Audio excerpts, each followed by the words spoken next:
Bonsoir à tous et bienvenue. Si vous nous rejoignez sur NCI, merci d'être au rendez-vous de ce nouveau NCI 360, le magazine de la rédaction qui passe en revue l'actualité de la semaine. Semaine marquée par ces incidents survenus à la maison du PDCI-RDA où des jeunes du parti manifestants hostiles au ministre de la Réconciliation nationale s'en sont pris à des journalistes, notamment une équipe de reportage de NCI. On en parle dans cette émission. On évoque aussi ce soir cette scène de chaos au Parlement africain, en Afrique du Sud, suite à un désaccord sur le mode du scrutin du bureau de l'institution panafricaine, scène qui a impliqué une députée ivoirienne. Enfin, nos spécialistes décrypteront pour vous la douloureuse actualité liée à la situation sécuritaire au Burkina Faso, marquée par une nouvelle attaque terroriste dans le nord du pays, précisément à Solane. Voilà pour le sommaire. En plateau avec moi ce soir, Dr Sylvain Nguessan, directeur de l'Institut de stratégie d'Abidjan, Dr Arthur Bangay, il est historien, analyste politique, Aristide Nkenda, journaliste éditorialiste, Guillaume Bateau, journaliste éditorialiste, secrétaire général du SYNAPSI, Élisée Bologbe et Ambroise Tiettier, tous les deux journalistes éditorialistes. Bonsoir à vous, chers invités. Merci d'avoir accepté notre invitation. Bonsoir Ali. Bonsoir Ali. On a invité le pire, je vous le disais, ce jeudi à la maison du PDCI-RDA. Des jeunes surexcités s'en sont pris à nos reporters, commis à la couverture d'une rencontre entre le ministre de la Réconciliation nationale et le secrétariat exécutif du PDCI-RDA. Nos reporters ont été molestés, ainsi que le correspondant de Radio France Internationale. Le matériel de travail de l'équipe du NCI a été cassé, endommagé. Le compte-rendu de Thiemé Dandje et Mathurin Badé, on en parle juste après. La visite du ministre de la Réconciliation nationale, Kouadio Konan-Bertin, tourne à la violation de la liberté de la presse, au siège du PDCI, Parti démocratique de Côte d'Ivoire. Victime de la barbarie d'un autre âge, l'équipe de la NCI ainsi qu'un journaliste correspondant de la Radio France Internationale. Ces hommes de médias ont été pris à partie par une horde de jeunes surexcités. À leur tête, le président de la JPDCI rurale, Innocent Yao, se disant opposé à la présence de l'hôte du jour, qui aurait, selon eux, trahi le parti de l'ex-président Henri Konan Bédié. Ils s'en sont pris à la presse, molestant sur le passage journalistes et cadreurs, avec à la clé des égratignures et la destruction du matériel, dans le dessein d'empêcher par la violence toute déclaration de leurs anciens camarades. C'est sous escorte de la gendarmerie que l'équipe de NCI a quitté les lieux où le président de la JPDCI, quoique sous contrôle judiciaire, a fait régner une ambiance de terreur orientée contre la presse. Voilà, messieurs, avant d'ouvrir le débat sur le fait de molester des journalistes, qu'est-ce qu'on pourrait reprocher à Kouadio Konan-Bertin aujourd'hui dans ses habits, dans son costume de ministre de la Réconciliation nationale et de la cohésion sociale, qui lui a entamé une randonnée dans toutes les chapelles politiques. On se souvient qu'il a rencontré les instances dirigeantes du RHDP, du FPI, tout s'est bien passé et malheureusement dans son ancienne maison au PDCI-RDA, certains jeunes n'ont pas voulu le recevoir. Qu'est-ce qui peut expliquer cette animosité, Arthur? Bon, d'abord, dommage qu'on voit ce spectacle-là, qui est assez dommage encore pour un parti comme le PDCI-RDA, qui est quand même le parti fondé par Houphouët-Boigny, qui a lui-même prôné le dialogue sur toute sa carrière. Heureusement d'ailleurs que le parti a été responsable en condamnant l'action. Je dis qu'Akab, il est dans son rôle. Il est dans son rôle de ministre de la Réconciliation et donc doit, déjà en tant que membre du gouvernement, s'entretenir avec tous les partis politiques pour essayer de booster cette réconciliation. Après, quand il revient au PDCI, vous avez dit son ancienne maison. Je pense que lui, il n'a jamais considéré qu'on va quitter cette maison. Il pense que c'est encore sa maison. Quand il revient, et justement, le fait que ce soit à la maison, je pense qu'il y a encore du linge sale qui existe dans cette famille entre Kakabe et d'autres tenants de ce parti. Qu'il y ait des divergences, qu'il y ait des oppositions, et même que ces oppositions se manifestent, c'est démocratique. Voilà. Moi, j'aurais compris qu'une tendance des jeunes du PDCI-RDA qui ne soient pas d'accord parce que reprochant des choses à Kakabe, notamment ses orientations politiques personnelles, manifeste, mais en toute responsabilité, en toute démocratie. Moi, la démocratie, on peut dire qu'on n'est pas d'accord, même au sein de son parti, qu'on n'est pas d'accord avec le ministre de la République. Mais on le dit pas dans la violence, on le dit de façon organisée, de façon intelligente. Et je pense que ça a été au déshonneur du PDCI-RDA.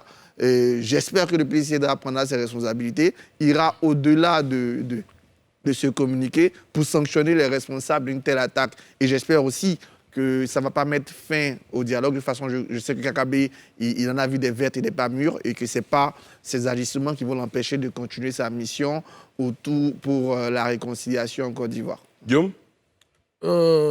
D'abord, je trouve que le communiqué du PDCI était laconique. Et je le regrette sincèrement. Et je condamne. Alors, tu as posé une question, qu'est-ce qu'on peut reprocher à Kakabe? Mais la question est fondamentale. Parce que les jeux du PDCI, mais il y a quelques jours, le Premier ministre était chez le président Bédié. Mais avant ça, le président Bédié et le président Alassane Ouattara se sont rencontrés à plusieurs reprises. J'ai lu une justification lamentable de M. Yao Innocent qui semblait dire que oui, ils attendaient que le ministre Kakabe leur ramène des prisonniers. Mais le ministre Kakabe n'est pas le régisseur de la MACA. Je suis désolé. Et puis, il faut qu'on soit sérieux dans ce pays. On peut, comme l'a dit un peu Arthur, on peut ne pas être d'accord et l'exprimer de façon intelligente. Quel est ce pays où les hommes politiques pensent qu'ils ont un permis d'impunité, peuvent faire ce qu'ils veulent, agresser les gens? On parlera du cas de nos confrères. Et tu sais ce que j'en pense, on en parlera. J'espère que... Le PDCI n'a pas été suffisant. Et moi, je suis même plus déçu, au-delà du PDCI. On n'a pas vu les autres partis politiques condamner cet acte. Ce qui aurait été quand même important. Le RHDP, le FPI, tous les autres, ils doivent condamner ce qui s'est passé au siège du PDCI. Parce qu'il faut qu'on mette fin à cette façon de faire. La brutalité, la violence inutile. Le ministre Kakabe n'est pas allé par effraction au siège du PDCI, à ce que je sache, puisqu'il a été reçu par le patron des lieux, le secrétaire exécutif, le ministre Kakabe. Donc, M. Innocent Yao doit être poursuivi pour ces violences gratuites, pour que ça serve de leçon. On en a assez, ces comportements grégaires, peu recommandables dans notre démocratie. Ambroise? Oui, poser la question même déjà de quels sont les reproches à Kakabe, c'est donner du grain à moudre à ceux qui ont violenté le ministre Kakabe, le ministre Kakabe, Yao Innocent, tout ça. Moi, je trouve qu'il n'avait pas, comme l'ont dit mes prédécesseurs, il n'avait pas réagi de cette façon. Et je pense honnêtement que ce qui s'est passé au PDCI est un avatar de la crise née de la candidature du président Ouattara. Parce qu'il a dit dans ses griefs, il dit le ministre Kakabe a présenté sa candidature alors que tout le monde désavouait la candidature. Oui, il a évoqué dans sa justification. Donc je pense que tout est parti de là aussi, il ne faut pas ignorer ça, que c'est la contestation de la candidature du président Ouattara qui continue à leur niveau. Et je déplore cela, parce qu'il faut sortir de cet argumentaire qui ne peut plus prospérer, de mon point de vue. Donc, Innocent comment on l'appelle, Innocent Yao, il a merdé, comme on dit vulgairement. Il a merdé, il faut qu'il reconnaisse qu'il a fauté et qu'il faut qu'il assume, il faut qu'il soit responsable. Parce que casser les actes de vandalisme, c'est aller trop. Voilà, la caméra a été cassée, le reporter a été violenté. Et je pense qu'il faut que, et comme il a dit, le PDCI prenne ses responsabilités. Et le communiqué qu'ils ont produit, c'est un communiqué à minima. Hein? Il condamne, il s'excuse, mais il faut aller au-delà. Hein? Il faut aller au-delà, on les connaît, ils sont identifiés. Il faut les sanctionner, hein? Pour que ça serve d'exemple, pour qu'à l'avenir, on puisse prévenir des tels dérapages. Voilà, donc moi, c'est ce que j'avais à dire. Il faut que le PDCI prenne ses responsabilités face à ce cas qui ne doit pas faire école. Hein. Il faut que dès maintenant, on siffle la fin de la récréation au niveau du PDCI parce qu'ils sont coutumiers du fait. Hein. Ils sont coutumiers. Kakabe a été déjà violenté là-bas. Hein. Il n'est pas à ce premier acte. Il a été déjà violenté dans cette maison-là. Donc, il faut que les jeunes du PDCI, il faut qu'on les mette au pas désormais. Et ça incombe aux responsables du PDCI, dont le président Henri Konan Bédié. Il doit prendre ses responsabilités. Très bien. Docteur Sylvain Nguessan, je vous vois sourire.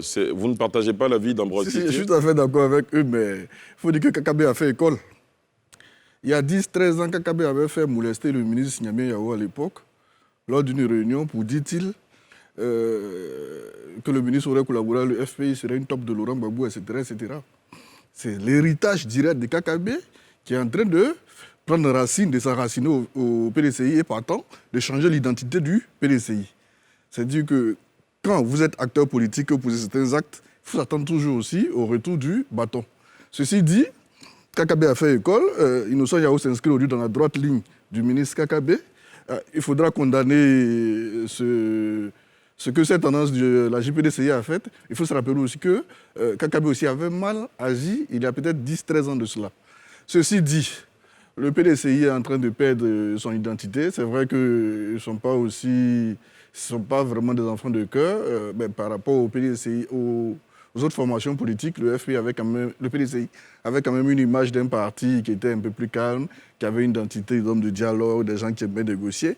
On se pose de plus en plus de questions. Est-ce que c'est parce qu'ils n'avaient à l'époque des forces, des éléments pour faire ce travail à leur place qu'ils se sont donné cette image de parti de paix. Aujourd'hui, comme ils n'ont plus ces moyens étatiques, donc eux-mêmes ils sont obligés de poser l'acte et donc de dévoiler leur véritable identité. Est-ce que c'est une nouvelle génération qui arrive sans transition générationnelle, qui est en train d'épouser de nouvelles valeurs, les valeurs de notre époque? Mais le PDC est en train de perdre sa valeur. Ce sont des gestes qui sont à condamner au plus haut niveau. Moi, je serais d'accord, par exemple, que M. Innocent Yao soit suspendu de sa fonction de président pendant au moins un trimestre. Ce serait donner un signe assez fort à toute la jeunesse qui s'est engagée politiquement et partant à préserver le climat politique, la cohabitation pacifique entre les autorités et les formations politiques. À cette allure, on se demande s'il y aura un autre ministre de la République qui aura le courage de se rendre encore au siège du PDCI. Peut-être même ailleurs. Ça fait peur. Donc, c'est juste à condamner. Il faudrait que la haute direction du PDCI sévisse, qu'elle prenne des mesures rigoureuses. Très bien, Aristide. La question, c'est qu'est-ce qu'on peut reprocher au ministre KKB? On n'a pas à lui reprocher quelque chose. Il ne s'est pas nommé lui-même ministre de la République. C'est un ministre de la République. Celui qui l'a nommé, c'est le président de la République. S'ils ont des choses à reprocher, c'est au président. Il est dans son rôle, il fait son travail. C'est un ministre de la République. Il n'est plus un ministre du PDCI. Il est ministre de la République. Et KKB est violenté au sein du siège du parti fondé par Félix Houphouët-Boigny. Houphouët-Boigny, c'était l'apôtre de la paix. Il y a même d'ailleurs un prix international qui porte le nom de Félix Houphouët-Boigny. C'est vrai, Dr Sylvain Guessant rappelle ce qui s'est passé aussi à l'époque du KKB. C'est parce qu'il n'y a pas eu de sanctions que ça a peut-être continué, mais il faut donc passer aux sanctions. Il faut véritablement que le président... Tout à l'heure, Arthur disait une partie, mais on voit bien qu'à la tête était d'ailleurs celui qui produit le communiqué sur le président de la jeunesse. Donc, je pense que c'est la tête. Il faut véritablement le sanctionner pour que ça serve de leçon et dit que l'un des points de projet de société du président lors de la campagne, c'était la paix. Et il a donc matérialiser ça en créant un ministère de la réconciliation. Inscrivons-nous dans la réconciliation. Tous les autres sont en train de rentrer. J'ai même appris que l'ex-capitaine arrive dans quelques jours. Il y a ceux qui étaient au Ghana qui sont revenus. L'ex-capitaine Des éléphants de Côte d'Ivoire arrivent dans quelques jours. J'ai lu allusion à Gadi Seli. Donc ils arrivent. Le capitaine avant. Franchement. Terminé, oui. Et donc vraiment, c'est un acte à condamner. Je crois qu'à l'unanimité, les gens ont condamné, mais je crois que Guillaume Bateau a raison de dire que voilà justement des occasions pour qu'on voit les partis politiques réagir. Parce que le champ politique est un champ de rivalité de pouvoir et à ce moment, c'est à partir des arguments et à partir des condamnations qu'on construit un système de valeurs. Donc, on a tendance à inverser au système de valeurs, il faut que ça s'arrête. Et je pense qu'on est unanime là-dessus que le président Yao doit subir les rigueurs de la justice pour que ça serve de leçon, aussi bien au PDCI qu'au plan même de la justice nationale.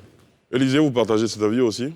En tout cas, tout ce que j'ai entendu ici épouse mon assentiment. Juste que je voudrais ajouter que, effectivement, quand...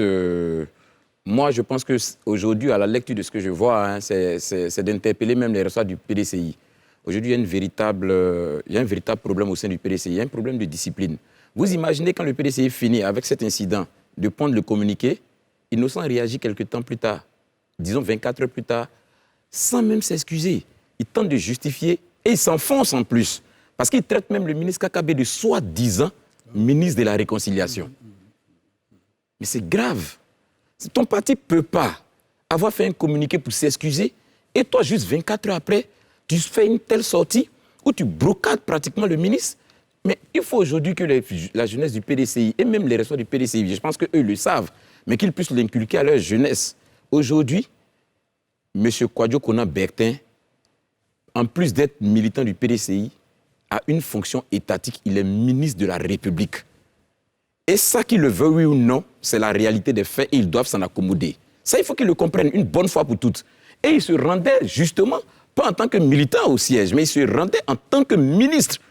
Et en tant que ministre, c'est la République en fait. Donc quand on violente la République comme ça, pour un parti qui se dit un parti responsable, un parti qui promeut le dialogue, je pense qu'il y a un véritable souci. Et ça, pour ceux qui ont pris la peine d'analyser, ce n'est que la juste conséquence d'une situation qui traîne depuis quelques mois. Il y a de cela 2 ou 3 mois. On a vu des violences successives au sein du PDCI, la jeunesse, où il y a eu des échauffourées à plusieurs reprises au sein du parti, au sein de la maison du parti. Aujourd'hui, voici un ministre de la République qui est attaqué. À quoi sera-t-on face d'ici quelques semaines? On se pose bien la question. Il y a une réalité. Il faut aujourd'hui que les responsables du PDCI puissent taper du poing sur la table. Si tant est qu'ils veulent que nous autres, on continue de voir ce parti comme un parti de dialogue, un parti résolument engagé dans le dialogue, il y a lieu de prendre des mesures dans ce sens-là. Parce que ce à quoi on est en train d'assister actuellement, en train de nous donner notre visage du PDCI qu'on a connu. De la légèreté dans la direction du PDCI, c'est aussi votre avis? Sylvain l'a bien fait de faire un rappel historique. Mais moi, généralement, je suis gêné. Kakabe a violenté le ministre Niamey Yao à l'époque. En tout cas, moi, je l'ai condamné. Parce que parfois, souvent, certaines prises de position peuvent donner l'impression qu'on veut justifier. Il n'y a aucune justification à la violence. On ne peut pas justifier la violence. Et je dis, l'Élysée parle de la réaction de Yao Innocent. Il n'est pas le seul à avoir réagi dans ce sens. Il y a eu même d'autres responsables du PDCI qui ont tenté de justifier un tel acte. Et je dis aussi, je déplore le fait que les autres partis politiques, les organisations de la société civile, on ne les a pas suffisamment entendus. Ça doit être une désapprobation nationale. Parce que M. Niassan Yao, ce n'est pas parce qu'il est le président de la jeunesse rurale qu'il va envoyer la ruralité. Voilà. Il va envoyer la ruralité au sein du PDCI. Et Élysée l'a bien rappelé. C'est le même Yao Innocent et certains de ses amis qui se sont pris déjà à leur propre responsable, le ministre Gaoui. Ça devient une habitude. Et je dis, ce n'est pas une suspension de 3 mois. Je dis, dans un parti qui se respecte, M. Innocent doit être suspendu de toutes ses fonctions pour toujours et être remplacé. Parce que qu'est-ce qu'on veut donner comme exemple à la jeunesse, puisqu'il s'occupe de la jeunesse rurale? Qu'est-ce qu'on veut donner comme exemple à la jeunesse rurale? Que c'est la bagarre? À Abidjan, on se bat comme des chiffonniers? Non, M. Yao Innocent ne mérite pas de diriger un mouvement qui encadre les jeunes qui sont l'avenir d'un parti, l'avenir de la Côte d'Ivoire. Donc je ne veux pas qu'on essaie de diluer ce comportement inacceptable par les justifications parce que Kakabe a fait ceci, on a fait cela hier, non. Kakabe l'a fait hier, on l'a condamné. Celui qui le fait aujourd'hui, on doit le condamner un peu plus parce que lui, il a la chance d'avoir vu les condamnations d'hier. Très bien, réaction? C'est toujours bon de rappeler aux gens ce qu'ils ont fait hier. Demain, si ce monsieur devient responsable de la République de Côte d'Ivoire et qu'il est bastonné ici par des jeunes, on lui rappellera qu'il fait école. Il faut rappeler, si Kakabe avait été sanctionné à l'époque, comme cela se doit, mais il a été encouragé. Kakabe s'en moquait, je l'ai frappé, il est sauté par la fenêtre. C'est ce que Kakabe a dit du ministre Yabi. Donc, il faut lui rappeler aussi ce qu'il a fait hier. Même si on condamne, ce n'est pas une façon de diluer, ce n'est pas une façon de justifier l'acte Innocent Yao pose. Non, on ne peut pas justifier ça. Mais il faut rappeler à Kakabe aussi qu'il a fait hier, que c'est le retour du bâton, c'est la loi du karma. Ceci dit, le PDCI, à mon avis, en tant que simple observateur, traverse une zone de turbulence. Aujourd'hui, on ne sait pas trop où le président Bédié veut remettre le pouvoir. Le SE a été un peu fragilisé avec le comité politique qui tarde aussi à prendre ses marches. On se rappelle encore lui, il est fragilisé. Oui, on se rappelle du partage... S'il vous plaît, ne parlez pas ensemble. On se rappelle des échanges entre M. Oumar Bernard et le SE. Ça fait beaucoup de choses à la fois. Ça donne l'impression que c'est l'après-midi qui se prépare. Ce n'est pas forcément la nuit de longs couteaux, mais chacun essaie de se positionner. Peut-être, moi je pense que M. Innocent Yao, en posant ce acte, il ne s'attendait pas à être blâmé. Il s'attendait peut-être à être félicité. Il s'attendait à avoir une posture stratégique encore dans l'après-midi qui se prépare. Lui, c'est le garçon, c'est le chef guerrier de la famille, celui qui peut défendre la maison quand elle a attaqué, celui qui peut laver l'honneur de la famille, qui peut restaurer la dignité. C'est comme ça qu'il se voyait. Il faudra peut-être que le PDC apprenne à mettre un peu d'ordre dans sa maison. sur l'après-Bédier, même si le président Ouattara a laissé entendre qu'il y aurait une modification de la Constitution qui ferait revenir la clause d'âge quant à l'éligibilité à la présidence de la République. Chacun des cadres du PDC en se rasant au moins une fois par semaine pense à l'après-Bédier, c'est évident. Des jeunes aussi voudraient jouer des rôles clés. Qui ne rêverait pas d'être le directeur de la campagne au niveau de la jeunesse au PDC en 2025? Mais ce n'est pas de cette façon. Il faudra mettre de l'ordre. Ce n'est pas à nous d'apprendre au PDC de faire la politique. Quand ils commençaient à faire la politique, nous, on n'était pas nés. Mais quand même, ça donne l'impression d'un certain vide, d'un certain manque de lignes disciplinaires. Chacun essaie de se positionner en montrant les muscles. Ce n'est pas intéressant. Il faudra remettre de l'ordre pour que le PDCI puisse revenir à cette identité qu'il a essayé de coller à son idéologie que nous avons connue jusqu'à une date récente. Très bien. Arthur? Bon, au-delà, la condamnation, elle est unanime. Hein. Je pense que je partage tout à fait l'avis. J'ai été le premier à dire que Innocent Yao devait être sanctionné. Bien sûr. Je précise que la ruralité, ce n'est pas la rue. Et donc, à Guillaume, la ruralité, il y a des jeunes ruraux qui nous regardent parce qu'ils ont grandi dans les villages de Danané comme toi. Moi-même, j'ai grandi au village. Tout à fait. On n'était pas comme ça. Pour revenir, il y a quand même, on paye aussi, hein, de façon générale, cette violence successive depuis 90 qui est dans notre système politique. Maintenant, aujourd'hui, il faut en sortir. Il faut en sortir par des signaux forts. Et je pense que le PDCI, quand même, je trouve, a eu l'intelligence de faire un message, de condamner. On peut trouver un minimum, mais ils l'ont quand même fait. Moi, je pense qu'ils doivent aller plus loin, comme tous les autres, en sanctionnant M. Innocent Yao. J'ai parlé d'une partie de la jeunesse, parce que justement, le PDCI a 2 présidents de jeunesse.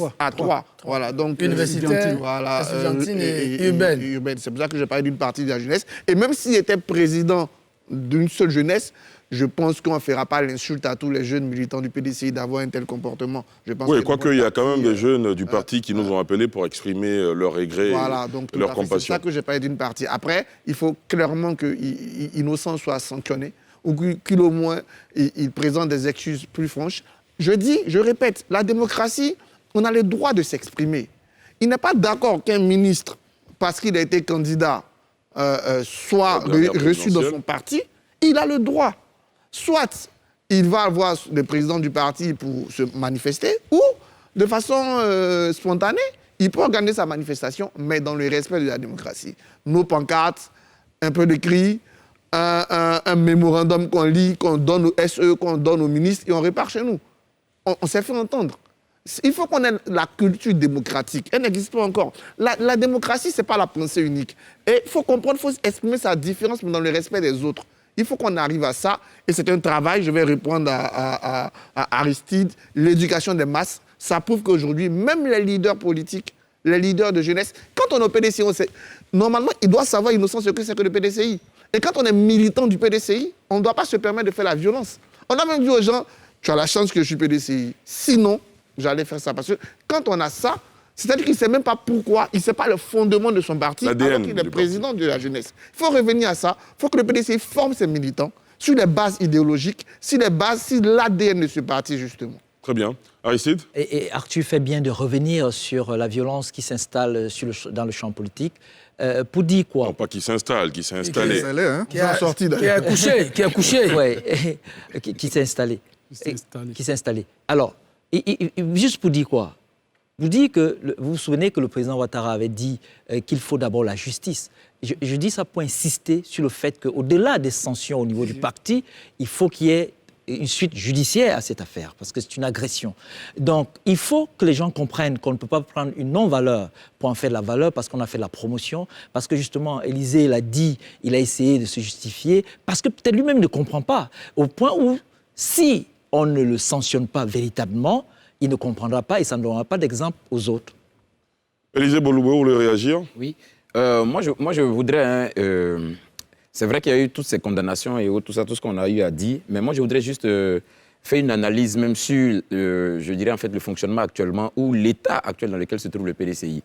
Ce qui est en train de se passer depuis quelques mois, à mon sens, nous interpelle sur le fait qu'en réalité, il y a un véritable malaise au sein du parti. Il ne faut même pas qu'on se voile la face.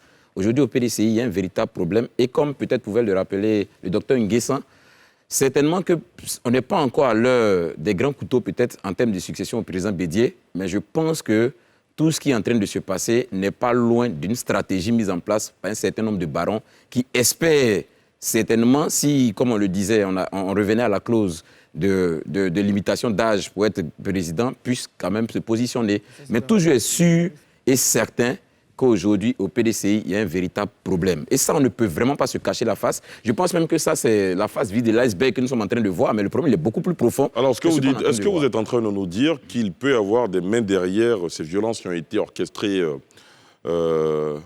à l'endroit du ministre? Je ne vais peut-être pas m'aventurer de façon formelle à dire qu'il y a des mains, mais déjà, comme je le dis, sur la base des observations qu'on fait depuis un certain temps, on se rend compte que ce qui n'était pas l'ADN du PDCI est en train de véritablement devenir l'ADN du PDCI, à savoir les actes de violence. Parce que comme je l'ai dit, il y a quelques mois de cela, on a assisté à une série de violences au sein même de la maison du parti. Et aujourd'hui, on se rend compte que là, un ministre de la République vient, il est agressé. Pratiquement, il est pris à partie par une partie de la jeunesse. Et même des journalistes sont agressés et tout ça. Donc, on se rend compte aujourd'hui que ce parti-là, qui jadis était présenté comme celui-là qui prenait le dialogue et pour qui toutes sortes de discussions devaient se faire dans le cadre d'un dialogue, aujourd'hui, on est en train d'adopter une autre méthodologie qui est contraire à l'essence même du parti. Donc, il y a un véritable problème et ça, il ne faut pas qu'on se voile la face là-dessus.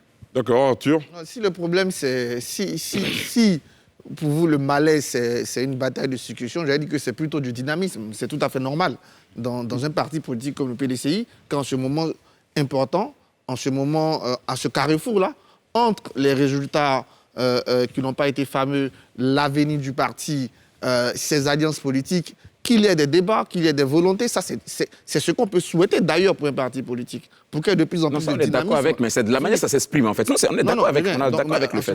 C'est pas un problème, cela. Le problème peut venir de cette façon de s'exprimer. Et je reviens, il faut que le PDCI apprenne à ses militants. En fait, quand quelqu'un vient prendre son adhésion au PDCI, il faut qu'on le fasse asseoir, qu'on lui dise voici ce que c'est que le PDCI. On lui remettre le manifeste. Voilà, pour qu'il comprenne. Très bien. Et si on avait fait ça innocent, je pense qu'il aurait réfléchi 2 fois avant de faire ça. D'accord. Ambroise? Oui. Je pense qu'au-delà de la sanction qu'il faut infliger à Yao innocent, il faut que le PDCI puisse réparer. Il faut qu'il y ait une action de réparation des journalistes qui ont été violentés.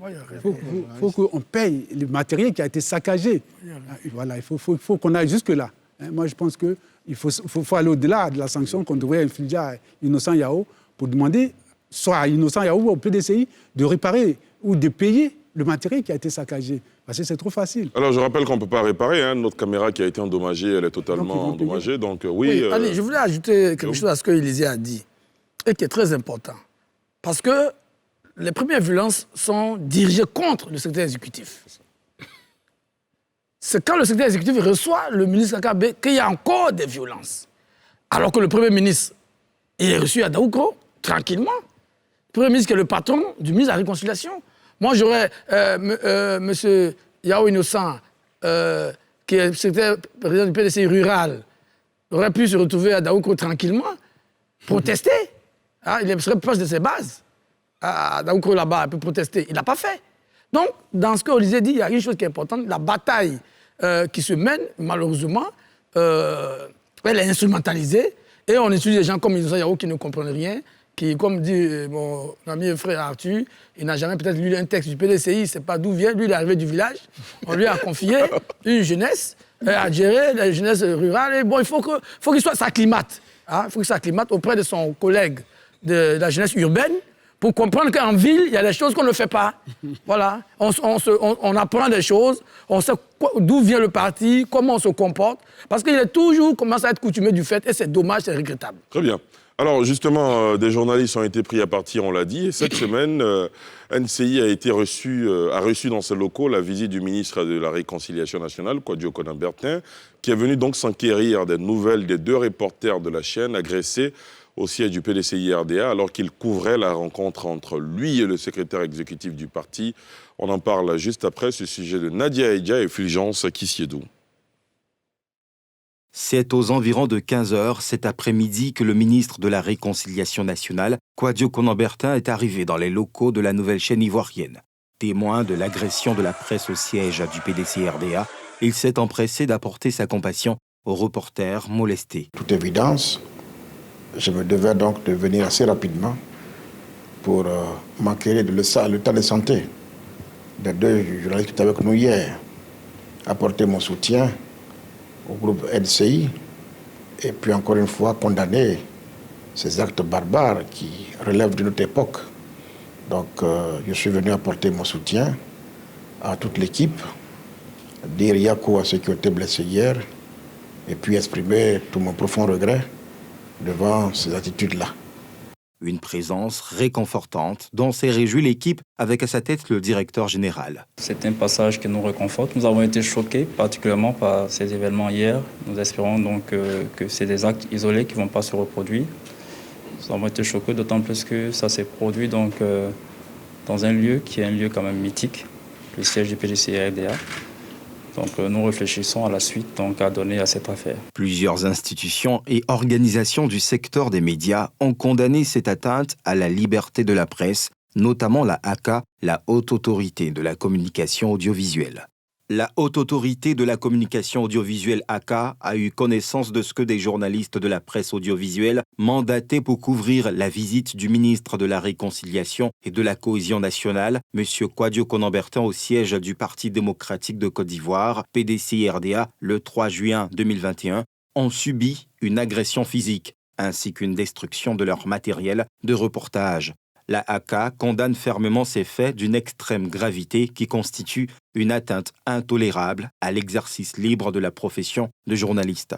Avant de quitter les locaux de la chaîne de télévision, le ministre de la Réconciliation nationale a assuré rendre compte au Premier ministre. Voilà, monsieur, malheureusement, nos équipes ont été les victimes collatérales de ces scènes de violence qui sont produites au sein de la maison du PDCI-RDA. Le ministre de la Réconciliation, vous venez de le voir, est venu apporter sa compassion à l'équipe qui a été molestée. Réaction? Oui, Élisée? Ok.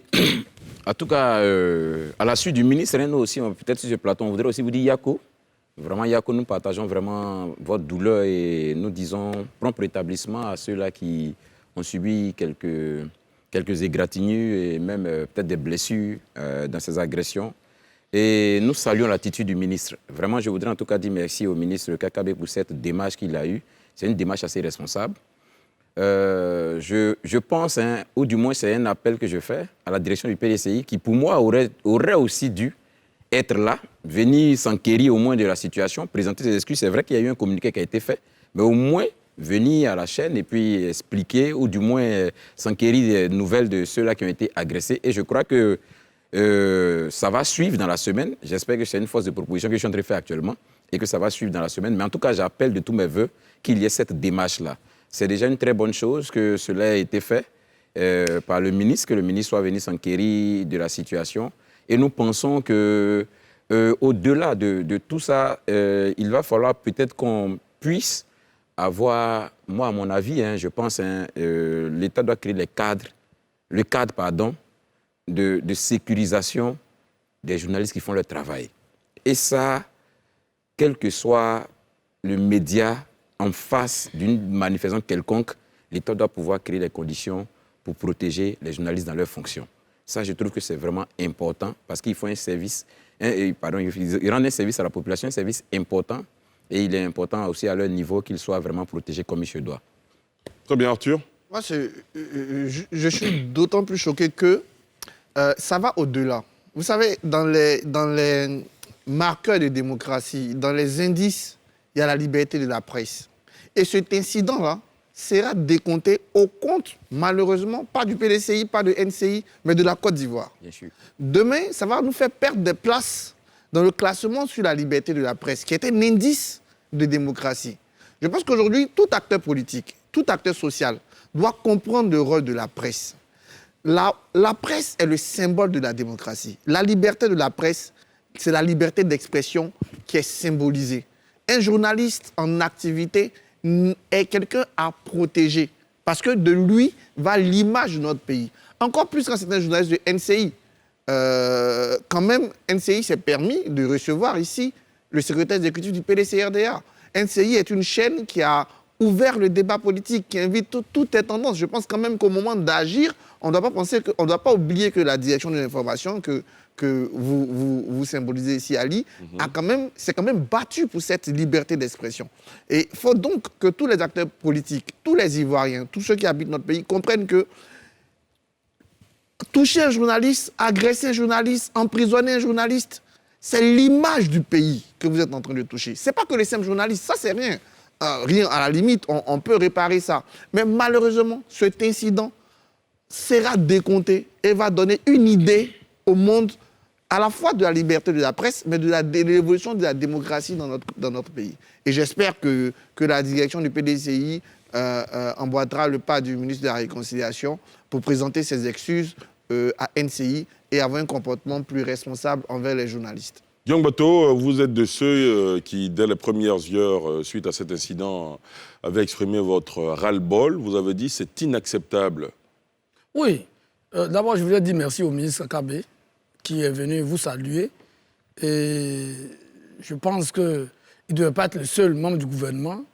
Les membres du gouvernement qui en ont la possibilité doivent passer vous saluer parce que vous faites un travail important comme tous les médias en Côte d'Ivoire le font. Effectivement, nous avons réagi.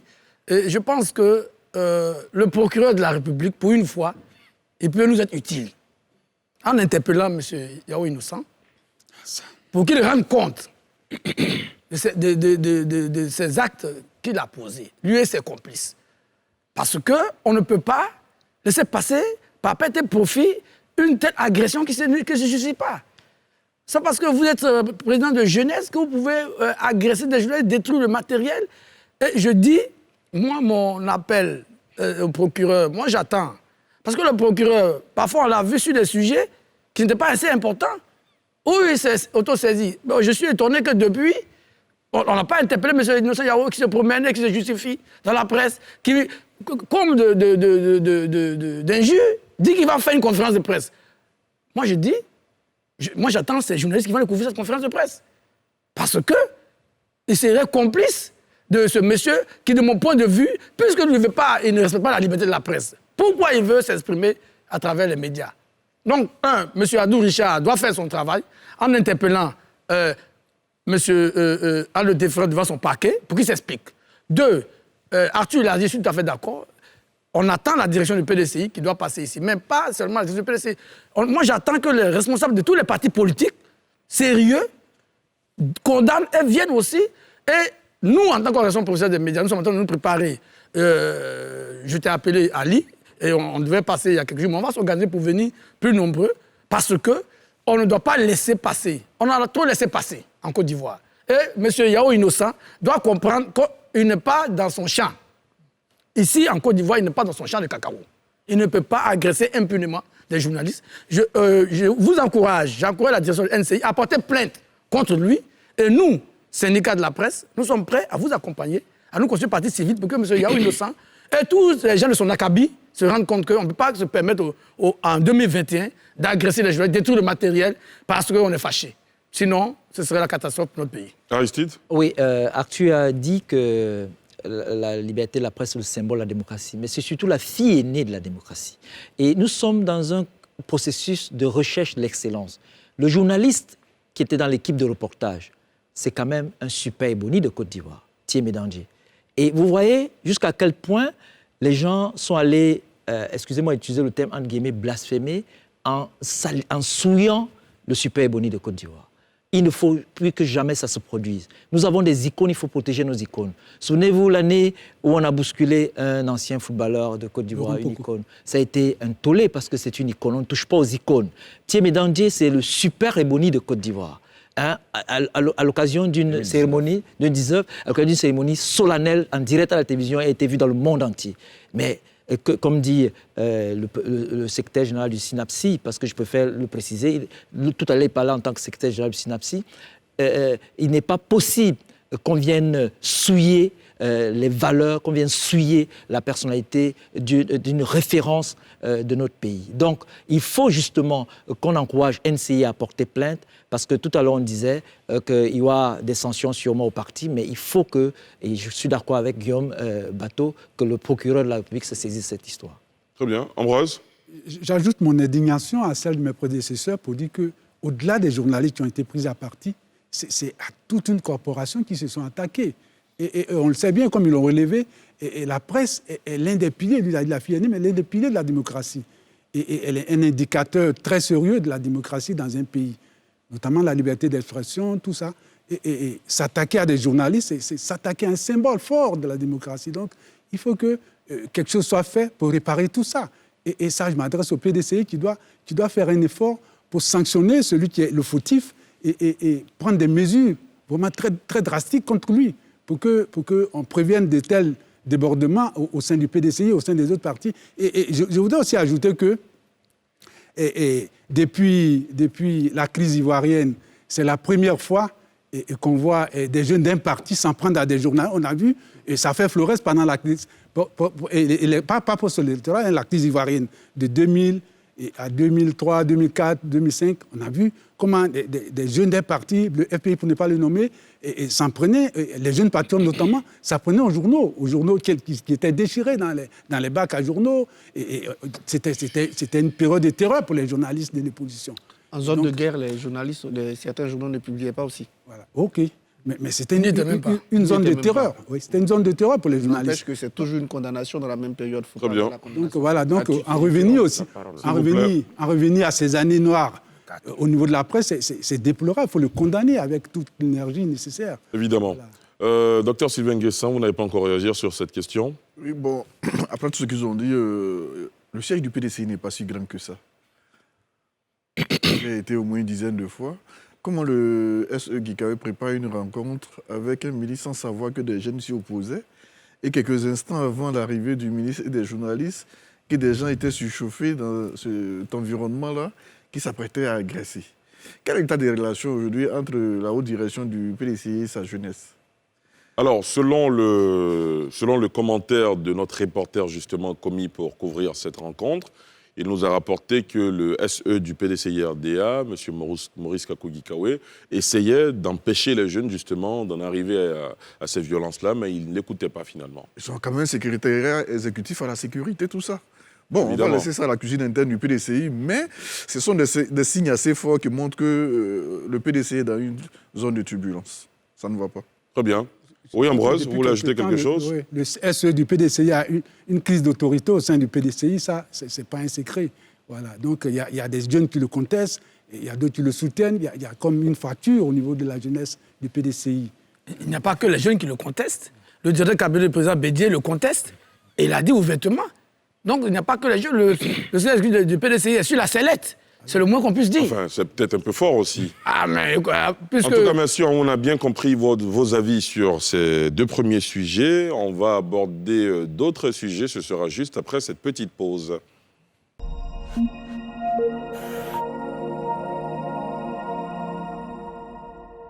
De NCI 360, messieurs, cette semaine, il y a eu aussi cette scène de chaos au Parlement panafricain à Midrand, en Afrique du Sud, suite à un désaccord sur le mode du scrutin du bureau de l'institution panafricaine. Des membres du Parlement en sont même venus aux mains, entraînant la suspension de la session. Une scène qui a impliqué une députée ivoirienne, vous le verrez dans ce sujet de Pierre Dipomelin.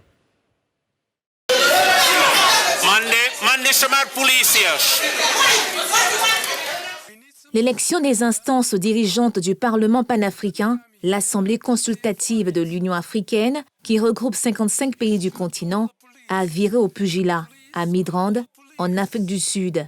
Des députés en sont venus aux mains, se disputant l'urne de l'élection. Point de discorde, le mode de scrutin. Tout avait pourtant commencé sous de bons auspices pour l'élection du bureau, un président et 4 vice-présidents.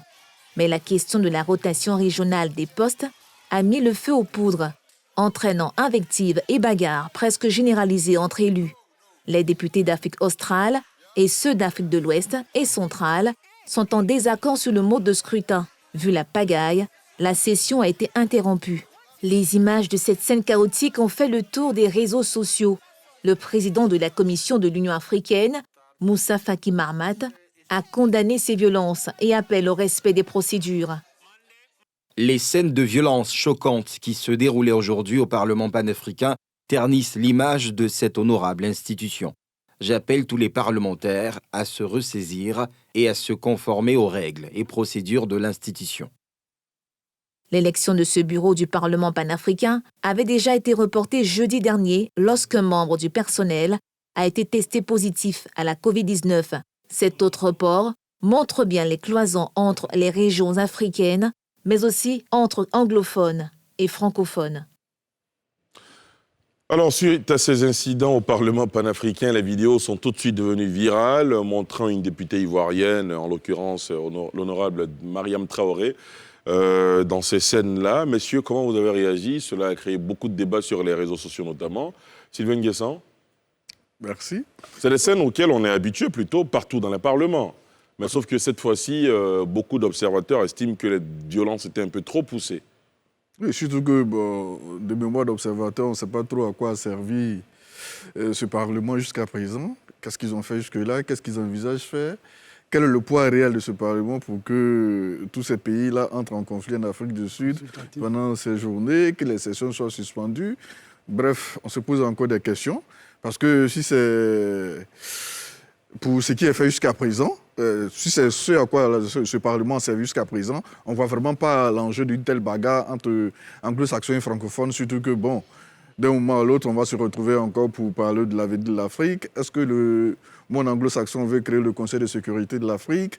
Est-ce qu'on se pose des questions? Pour en revenir au cas de notre député, c'est vrai que moi, j'aurais souhaité quand même qu'elle reste dans son coin, personnellement. Qu'elle reste dans son coin, même s'il y avait l'Afrique du Sud en tête depuis la veille, on a lu l'électricité qui était coupée, les compteurs qui sautaient, des menaces, des gens qui ont demandé la protection de la police qui n'obtenaient pas. J'aurais souhaité quand même qu'elle reste un peu dans son coin, puisque de toute façon, il y avait des mesures de recours pour pas organiser des élections dans un tel contexte. Donc, il aurait mieux fallu avoir recours à ces méthodes-là. J'ai lu aussi, ce sont des choses qu'on prend des pincettes, puisque qu'elle était membre du staff, je crois, de la candidate malienne. Donc, est-ce qu'elle était engagée personnellement? Est-ce que si cette dame avait été élue, elle aurait eu un poste personnel, elle aurait eu une récompense personnelle? Est-ce ce qui l'a motivée?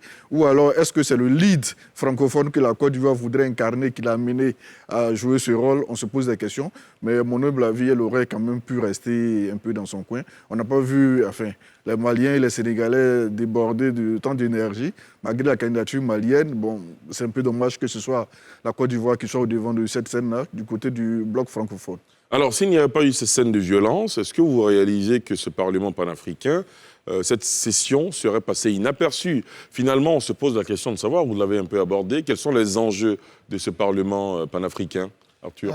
Je serais dit, moi, quand j'ai fini de voir la vidéo, je me suis dit, voilà un mal pour un bien. Parce que ça permet un mal en ce sens que c'est déplorable, tout ce qu'on a vu, mais un mal pour un bien en ce sens que ça nous permet aujourd'hui de réfléchir sur les institutions africaines.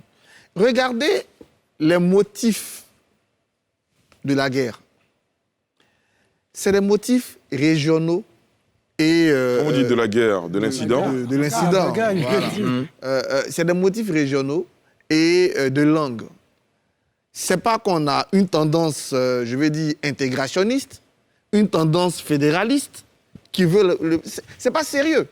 Regardez le Parlement européen. Quand vous arrivez, vous avez la tendance libérale, vous avez la tendance centriste. Ce n'est pas des débats idéologiques. Ce n'est pas des débats idéologiques. C'est des débats qu'on retrouve dans une assemblée diplomatique, mais pas d'un Parlement.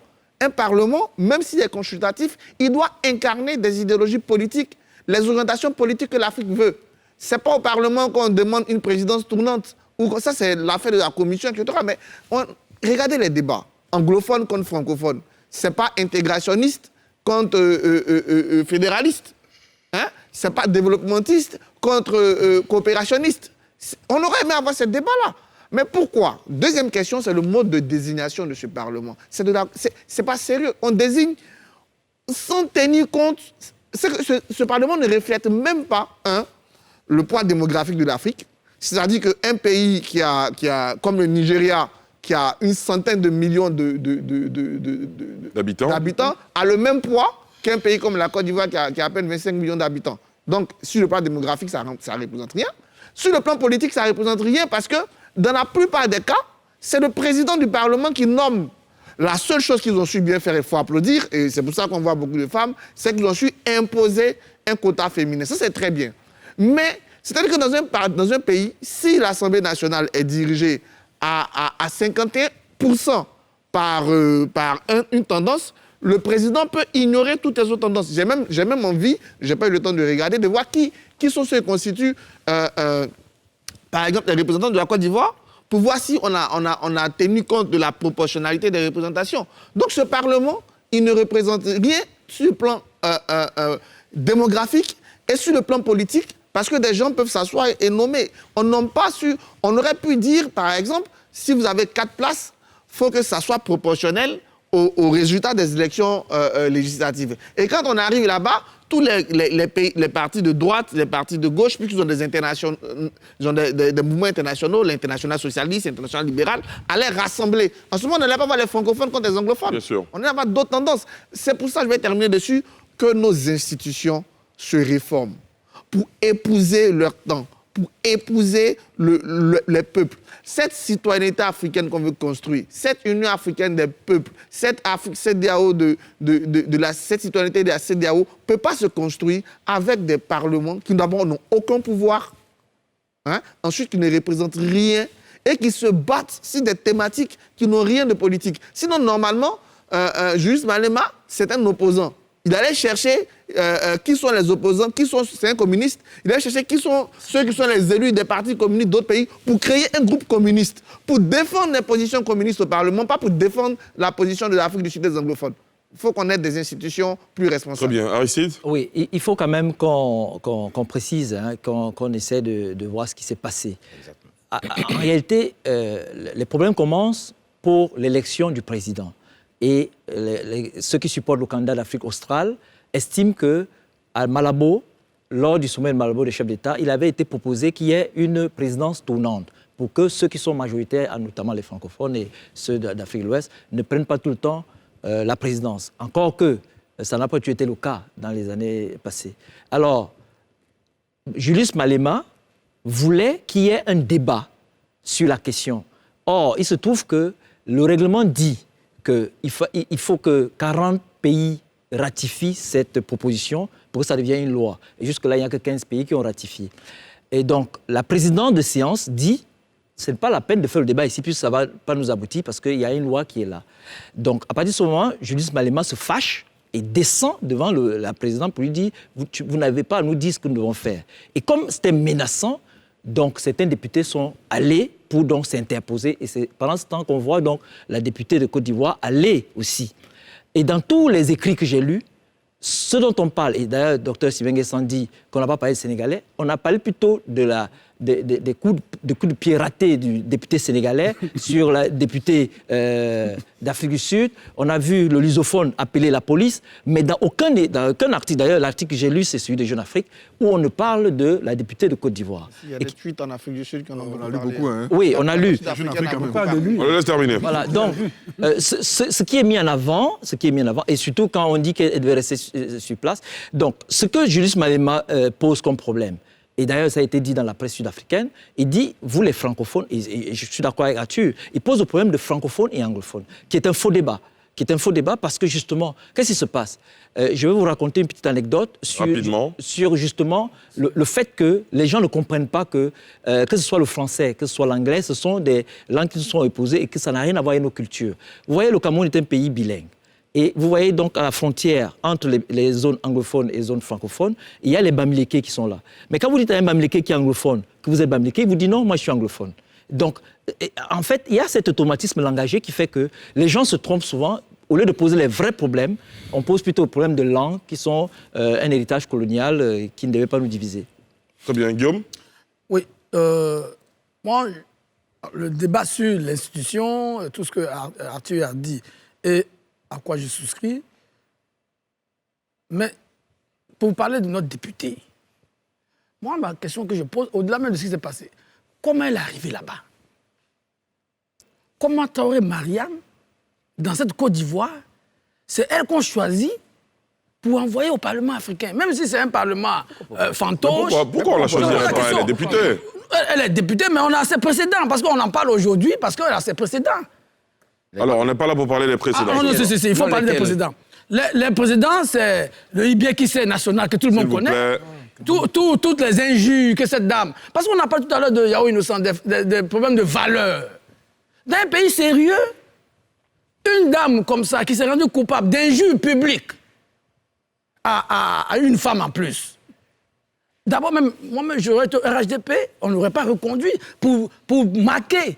Bon, après, elle a fait son mea culpa aussi. Bon, oui, mais elle a fait son mea culpa, ça fait 2 semaines, elle s'est retrouvée en train de se bagarrer en Afrique du Sud. Comme on dit, le chien, le champagne, Madame Mariam Traoré, pour ce qu'elle a fait en Côte d'Ivoire, ne peut pas nous représenter au Parlement, mais c'est un Parlement de cuisine.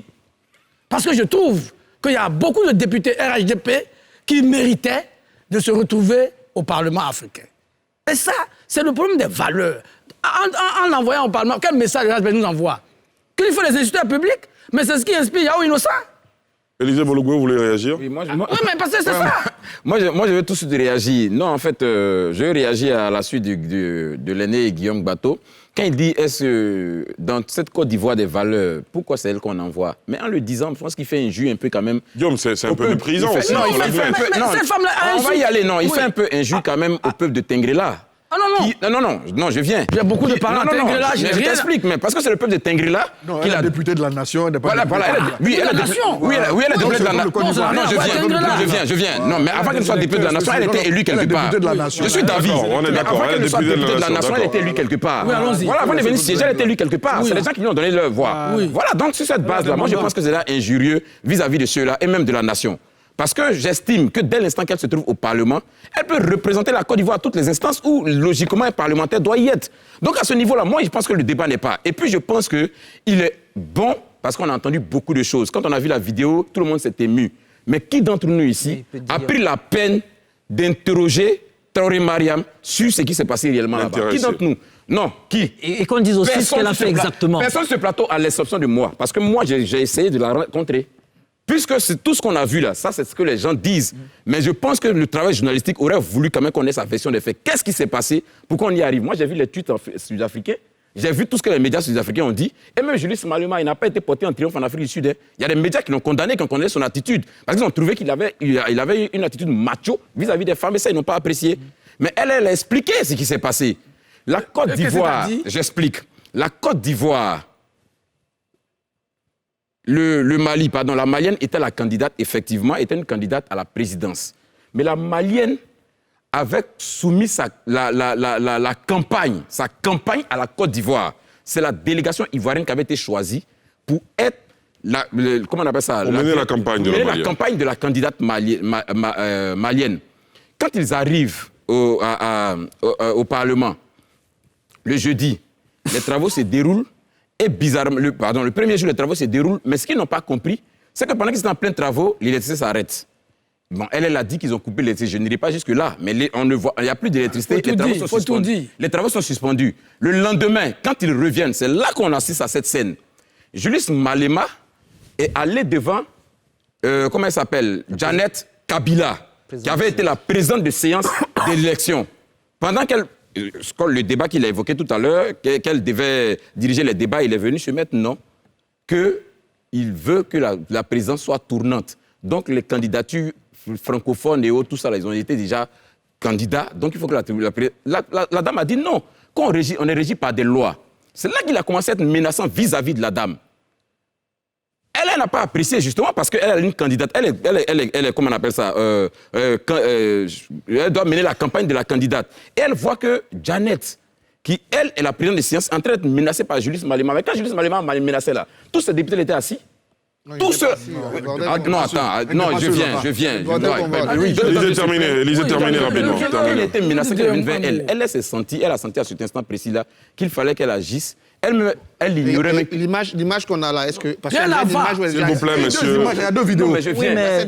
Mais vous regardez des vidéos qu'on vous a montrées. Quelqu'un qui est sur place. C'est ce que je dis, vous êtes... Alors, monsieur, on va recentrer le débat. On va recentrer... Oui, vous allez réagir. Arthur n'a pas la parole. On va recentrer le débat. Aujourd'hui, une partie de l'opinion estime que l'honorable député Mariam Traoré allait un peu dans la démesure. Il y en a d'autres qui estiment qu'elle était dans son rôle. Moi, je suis d'avis que peut-être elle aurait pu faire un peu preuve de retenue. Mais quand on a l'information ou quand on a les explications, Est-ce que l'information j'explique. Quand on a les explications qui suivent, je ne dis pas forcément qu'on cautionne, mais on comprend l'attitude.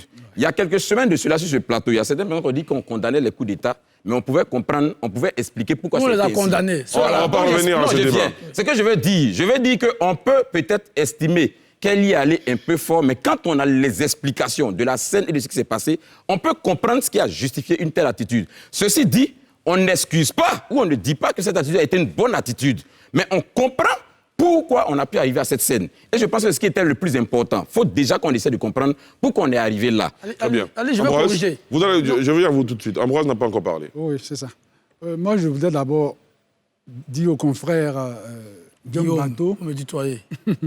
John Bato, qu'il y allait un peu fort.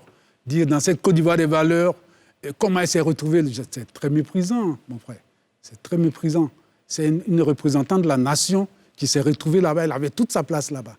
Et puis, il faut voir comment elle s'est comportée. C'est vrai qu'elle a un peu débordé, mais elle était dans un contexte qui peut se comprendre, dans lequel on peut comprendre son attitude. Ça, t'as lu, on comprendrait Innocent Yao, hein? Il était dans quel contexte? Innocent Yao, il voulait laver la dignité et l'affront de son parti politique. Non, monsieur, s'il vous plaît. Docteur Sylvain Guessa, vous aviez toujours eu l'habitude d'être un invité modèle. Ce soir, vous êtes de votre premier carton jaune. Allez, qui sont pas la Ambroise Tété, je reviendrai à vous, s'il vous plaît. Ambroise Tété, allez-y. Docteur, il faut éviter la caricature. Ça, c'est de la caricature quand vous comparez ça à Innocent. Allez, n'est pas juste. Je dis, elle était dans un contexte. Et on sait tous que, on est tous autant qu'on est, on sait que dans les parlements, les risques les parlements sont coutumiers des risques. Hein? Ce n'est pas en Afrique, ce n'est pas spécifique à l'Afrique. En France, même en 1940, oui, mais en 1940... Vous avez ramené loin. Oh là là. En 1940, la Chambre des députés... Il y a quelques mois en arrière, on a vu au Ghana ici, on a vu dans plusieurs pays ici. C'est des choses qui se font. Voilà, c'est la puissance colonisatrice. Et même là-bas, il y a eu des risques au Parlement. 1940. En Turquie, il y a eu des risques. Donc finalement, les violences dans les parlements sont... Non, je dis... C'est quelque chose de banal. Ali, je voudrais préciser quelque chose. S'il vous plaît, on le laisse terminer. Ambroise Tété, terminé. Ça, c'est à sont condamner, coutumiers ça. Non. des risques. On le laisse terminer. Pour revenir à la députée Mariam Traoré, je dis, elle était dans un élément où on peut comprendre qu'elle est pu... Bon, sa nature est que... Bon, c'est une femme qui est excessive. Hein. Ça, tout le monde le sait, elle est excessive. Et c'est ce qu'on peut condamner, mais on peut comprendre qu'elle ait pu réagir comme elle a fait, avec toute sa nature.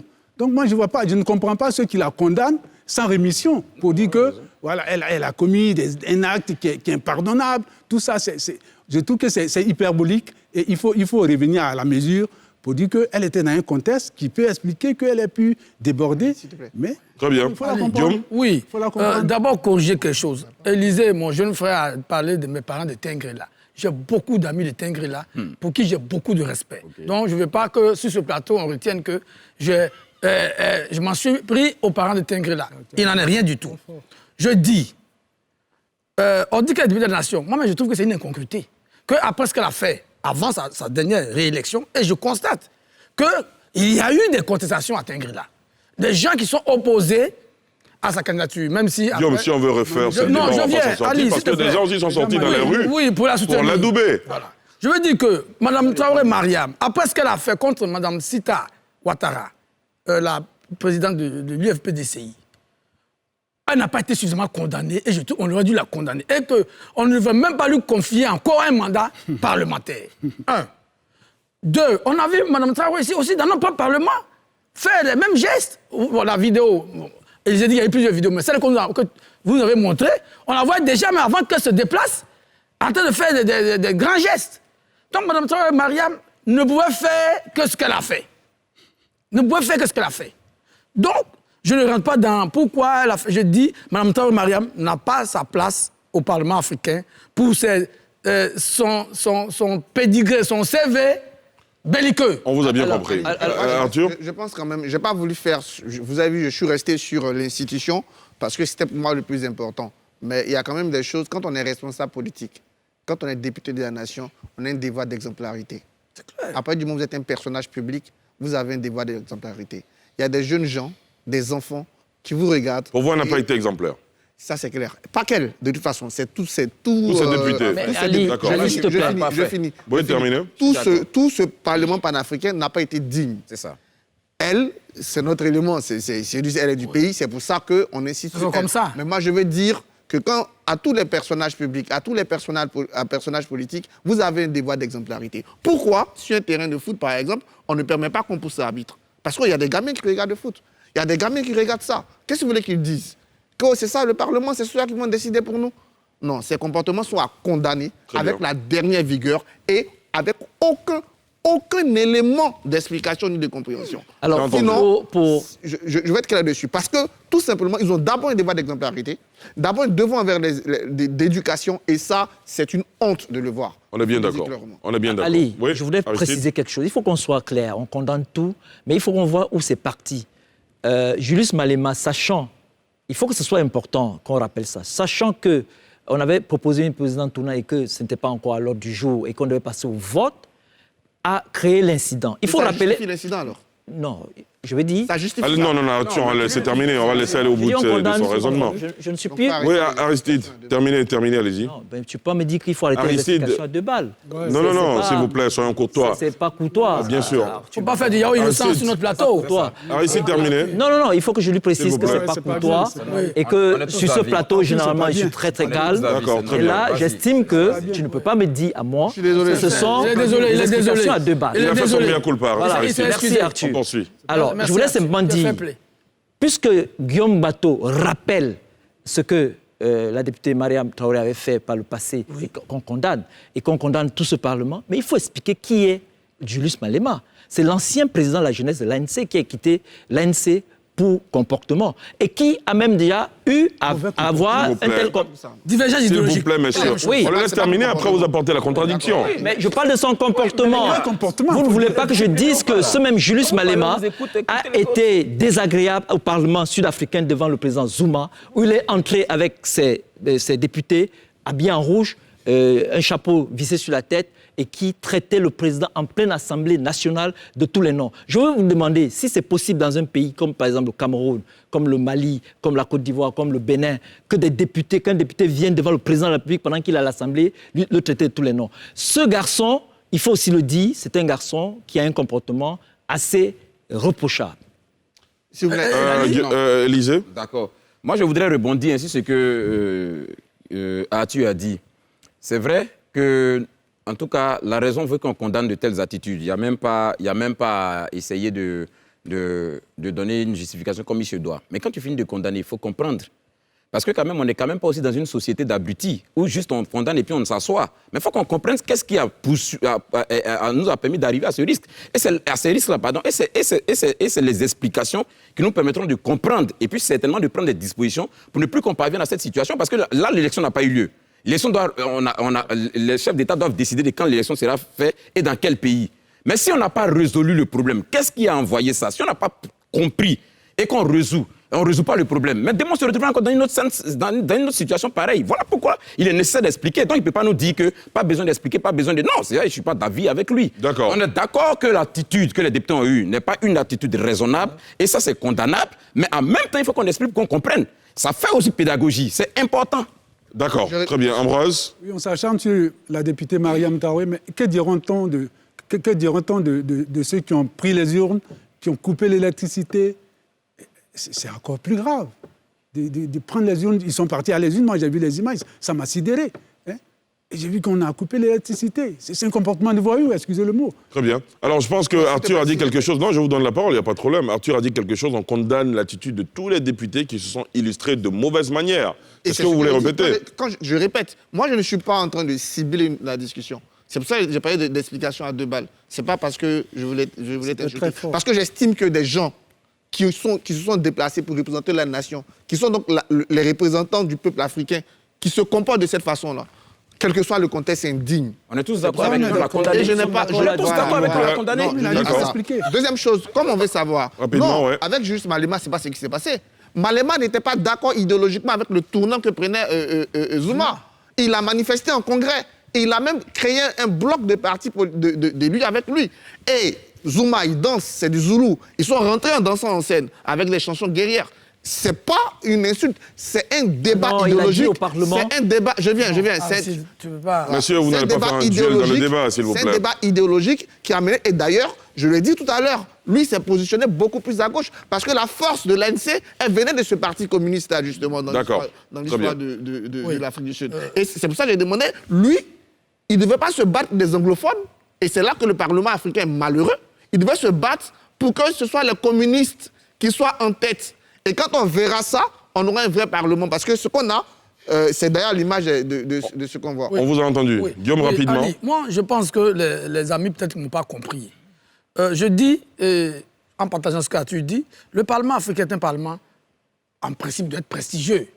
Parce qu'on ne devrait pas y envoyer tous les bagarreurs des parlements africains, de mon point de vue.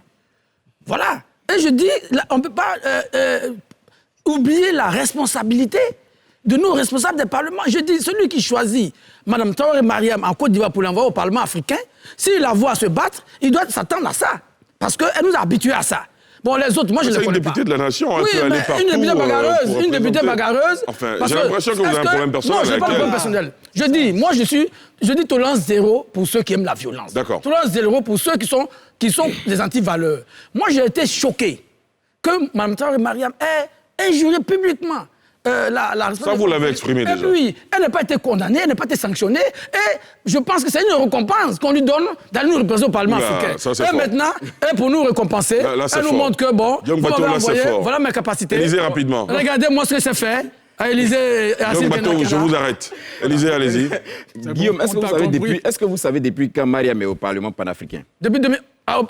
Parlement panafricain? Non, je ne sais pas. Ça fait 7 ans qu'elle est au Parlement. Mais elle ne devait plus y aller. On va la sanctionner depuis qu'elle a injuré. Non, je voulais juste donner une information. Ça fait 7 ans qu'elle est au Parlement panafricain.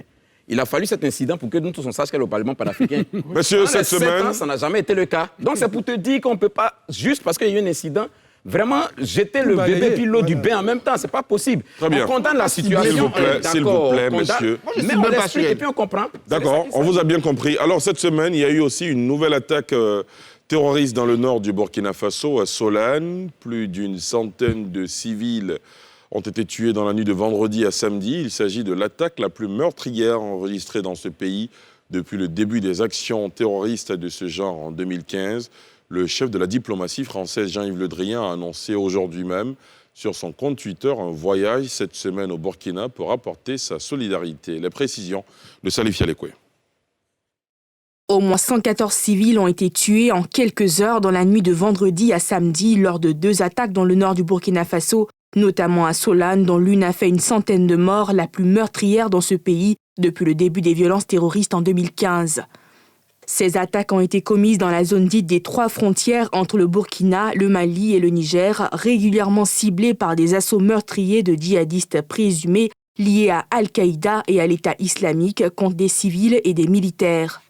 Le gouvernement, qui a décrété un deuil national de 72 heures, a indiqué que les forces de défense et de sécurité sont à pied d'œuvre pour neutraliser ces terroristes et ramener la quiétude au sein des populations. Dans un message de condoléances aux familles des victimes, le président burkinabé Roch Marc Christian Kaboré a dénoncé cette attaque barbare et ignoble. Solane est une petite localité située à une quinzaine de kilomètres de Seba, chef-lieu de la province de Yaga, qui a enregistré de nombreuses attaques attribuées ces dernières années. Le 14 mai, le ministre de la Défense Chérif Sy et des membres de la hiérarchie militaire s'étaient rendus à Seba, assurant que la situation était revenue à la normale après de nombreuses opérations militaires. Retour sur le plateau de NCI 360. Monsieur, analyse, commentaire, décryptage de cette nouvelle violence au Burkina Faso. Oui, docteur Sylvain Guessan. Bon, cet épisode emmène encore à nous poser beaucoup de questions. Et en même temps, avoir aussi peur pour la zone qui se situe entre la Côte d'Ivoire, le Ghana et le Burkina Faso. Pour en revenir à l'exemple du Burkina Faso, nous savons tous pratiquement dans notre espace CEDEAO que cet espace est devenu la zone d'incubation du terrorisme. Et on se demande comment, depuis tout ce temps, on n'a pas pu prendre les mesures qu'il fallait, déployer la logistique qu'il faut pour au moins la bataille de Kirina dans la zone des 3 frontières pour en finir une bonne fois. C'est quand même un peu difficile à comprendre. Vous avez l'impression qu'il y a un manque de solidarité? Oui. Bon, manque de solidarité, peut-être que... Mais les moyens ne sont pas suffisamment dégagés pour faire la guerre dans cet espace-là. Peut-être qu'on est solidaire, on a mis le drapeau du Burkina hier, on exprime notre solidarité à notre façon, mais la logistique n'est pas déployée pour ratisser large dans cette région, comme on l'a vu dans quel mois déjà, la frontière Côte d'Ivoire-Burkina, où il y a eu une opération de brigade militaire étatique pour déloger les terroristes qui essaient de prendre racine de ce côté-là. Je pense que cette zone-là, elle a plusieurs fois servi des zones de départ, des zones d'incrimination du terrorisme. Il serait temps que la CEDEAO, dans son ensemble, déploie une armée d'élite dans cet espace-là pour faire cette guerre une bonne fois. Guillaume ? Oui, d'abord, je voudrais présenter mes condoléances à nos parents du Burkina. C'est vraiment triste et regrettable tout ce qui arrive à ce pays frère, aux autres pays. Je parle du Mali, du Niger, tout ça. Et c'est pourquoi je suis d'accord. La question que tu as posée, est-ce qu'il y a un manque de solidarité? Moi, j'ai dit tout de suite oui. J'ai dit oui parce que je ne sens pas une implication réelle des autres États riverains de cette partie. Je veux parler de la Côte d'Ivoire, du Ghana, du Nigeria, de la Guinée, Conakry, la Guinée-Bissau, etc. Tous ces pays-là doivent dès maintenant se mobiliser parce que chaque jour, il y a des centaines, des dizaines de personnes qui sont tuées au Burkina Faso. Et je dis, il faut qu'on le sache. Le Burkina, c'est la Côte d'Ivoire. Ce qui se passe là, c'est effrayant. Si on ne se met pas ensemble dès maintenant pour vraiment nous déployer, je veux dire tous ces pays-là, le Togo, le Bénin, etc., pour vraiment aider nos frères burkinabés, nos frères maliens et autres, mais demain, ils seront fatigués. Et quand ils vont relâcher, mais c'est sûr nous que ça va tomber. Donc je dis, nos États ne sont pas suffisamment solidaires. Nos populations, peut-être, ne sont pas suffisamment sensibilisées pour aider. Il faut vraiment que la société civile, les politiques s'impliquent pour qu'il y ait un vrai élan de solidarité envers ces pays-là qui n'ont trop souffert. Vraiment, il le faut maintenant. Le ministre français... c'est dommage que ce soit le ministre français des Affaires étrangères qui annonce le premier qui va faire une visite de compassion. Tous nos chefs d'État devraient se précipiter au Burkina pour voir avec le président Kaboré. Bon, moi je n'aime pas Goïta, donc je ne veux pas qu'on aille le voir. Mais qu'on voit le président burkinabé pour voir avec lui comment on peut déjà faire en sorte que vraiment on puisse contrer ces rebelles. Ça n'a que trop duré. Depuis 2015, imaginez-vous. Et chaque fois, c'est des centaines de morts. Et malheureusement, ce n'est même pas des militaires. C'est les populations civiles qui sont quasiment dans leur village qu'on attaque et il y a des centaines de morts. Donc il faut vraiment que la CEDEAO se réveille et que lui et moi, que nos organisations régionales, sous-régionales servent à quelque chose. Très bien. Arthur ? D'abord, je ne sais pas si ça peut rassurer, mais l'attaque a eu lieu dans le nord du Burkina par rapport à la zone des trois frontières qu'on évoquait tout à l'heure. L'attaque a ciblé ce qu'on appelle les volontaires, parce que je pense que l'idée là, c'était d'envoyer un signal à toute la population civile qui justement essaie de se mobiliser aux côtés des forces armées. Et donc l'idée c'était de marquer les esprits de cette population civile. C'est pour ça que la cible numéro 1 dans ce village, ce sont ces volontaires, puisqu'il y a depuis 1 an maintenant, 1 ou 2 ans, le Burkina a permis à certains qui voulaient s'engager de s'engager. Deuxième chose, je pense quand même que dès que le ministre d'État, ministre de la Défense a pris fonction, le premier pays qu'il a visité, c'est le Burkina, justement pour parler de cette coopération bilatérale et de cette coopération même au niveau sous-régional. Après... Est-ce que cette coopération sous-régionale fonctionne ? Après, est-ce qu'il y a une action concertée pour contrer le terrorisme ?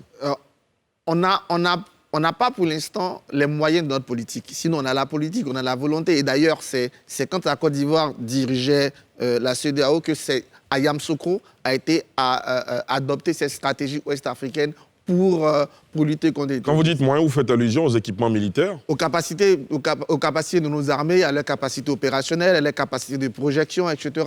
N'oublions pas que quand le nord du Burkina, d'ailleurs à partir du Mali, commence à être infesté autour de 2013-2014, on a dans la plupart des pays, à partir de 2012 déjà, quand l'incident se met en place, la plupart des pays africains, ouest-africains, les poids lourds, le Nigeria, l'armée nigériane, elle est elle-même empêtrée dans Boko Haram, la Côte d'Ivoire qui ressort d'une guerre en train de construire son armée, le Mali, le Burkina qui sont eux-mêmes débordés. Donc il y avait déjà à cette période-là un gros déficit opérationnel de nos armées, un déficit on pouvait tout de suite voir. Progressivement, ça se remet en place, certaines armées montent en puissance, la nôtre par exemple.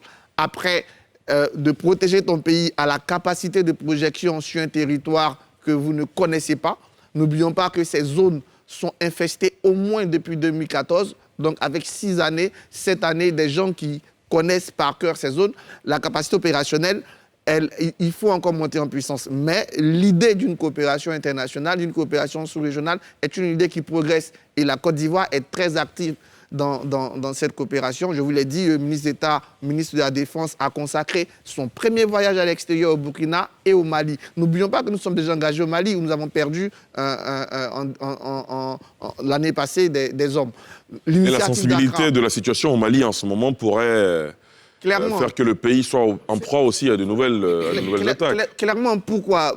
Parce que justement, quand les djihadistes voient des faiblesses dans la construction de nos États, quand ils voient un État qui va passer de coup d'État comme on l'a vu, qui est en conflit même avec la communauté internationale, tout ça, ça donne des ailes, entre guillemets, voilà, au groupe djihadiste. Pour un pays comme le Burkina, un pays qui essaie de lutter, il faut vraiment qu'on appuie, je suis tout à fait d'accord avec Guillaume Bateau, mais il faut que nos armées montent en puissance et il faut qu'il y ait une véritable coordination de nos armées sur ces territoires. Parce que le Burkina, c'est très stratégique, je le dis. Le Burkina fait frontière avec pas moins de 7 pays. Le Burkina fait frontière avec le Mali, la Côte d'Ivoire, le Ghana, le Bénin, le Niger, etc. Donc, quand le Burkina rompt, c'est toute l'Afrique de l'Ouest qui rompt. Voilà pourquoi on doit monter beaucoup plus de solidarité.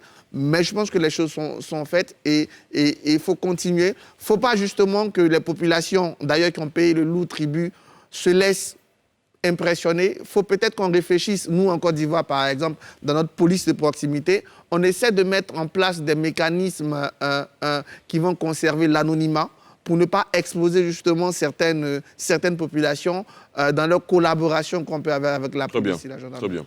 Ambroise ? En ce moment, je voudrais d'abord me tenir auprès du peuple burkinabé, du peuple frère burkinabé qui est meurtri par ces attaques. Oui, par cette autre tragédie, par ces 160 civils qui ont été tués au cours de ce week-end-là, c'est beaucoup. Il paraît que c'est l'attaque la plus meurtrière depuis. Mais si on remarque bien, c'est après le départ du président Blaise Compaoré que tout ça a commencé.